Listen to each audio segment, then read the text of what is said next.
This is too barefaced. Constable, my good fellow, we had better be going.' 'What!' shrieked Kit. 'Does he deny that he did? Ask him, somebody, pray. Ask him to tell you whether he did or not.' 'Did you, sir?' asked the notary. 'I tell you what, gentlemen,' replied Brass, in a very grave manner, 'he'll not serve his case this way, and really, if you feel any interest in him, you'd better advise him to go upon some other tack. Did I, sir?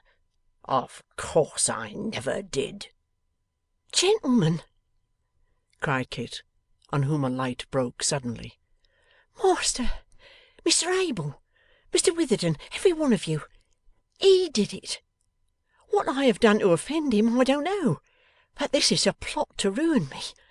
Mind, gentlemen, it's a plot, and whatever comes of it, I will say with my dying breath that he put that note in my hat himself.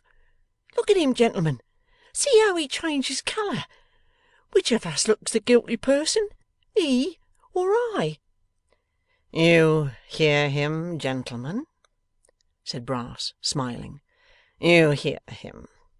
Now, does this case strike you as assuming rather a black complexion, or does it not? Is it at all a treacherous case, do you think, or is it one of mere ordinary guilt? Perhaps, gentlemen, if he had not said this in your presence, and I had reported it, you'd have held this to be impossible likewise, eh?' With such pacific and bantering remarks did Mr Brass refute the foul aspersion on his character. But the virtuous Sarah, moved by stronger feelings, and having at heart perhaps a more jealous regard for the honour of her family, flew from her brother's side without any previous intimation of her design, and darted at the prisoner with the utmost fury. It would undoubtedly have gone hard with Kit's face, but that the wary constable, foreseeing her design, drew him aside at the critical moment, and thus placed Mr Chuckster in circumstances of some jeopardy.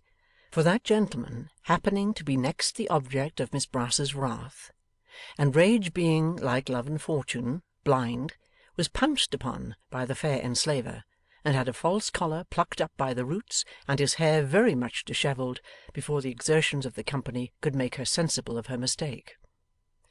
The constable, taking warning by this desperate attack, and thinking perhaps that it would be more satisfactory to the ends of justice if the prisoner were taken before a magistrate, whole, rather than in small pieces, led him back to the hackney coach without more ado, and moreover insisted on Miss Brass becoming an outside passenger, to which proposal the charming creature, after a little angry discussion, yielded her consent, and so took her brother Sampson's place upon the box.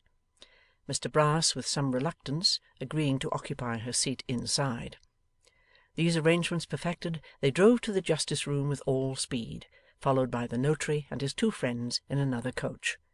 Mr Chuckster alone was left behind, greatly to his indignation, for he held the evidence he could have given, relative to Kit's returning to work out the shilling, to be so very material as bearing upon his hypocritical and designing character, that he considered its suppression little better than a compromise of felony. At the justice room they found the single gentleman, who had gone straight there, and was expecting them with desperate impatience. But not 50 single gentlemen rolled into one could have helped poor Kit, who in half an hour afterwards was committed for trial, and was assured by a friendly officer on his way to prison that there was no occasion to be cast down, for the sessions would soon be on, and he would in all likelihood get his little affair disposed of and be comfortably transported in less than a fortnight. End of chapter 60.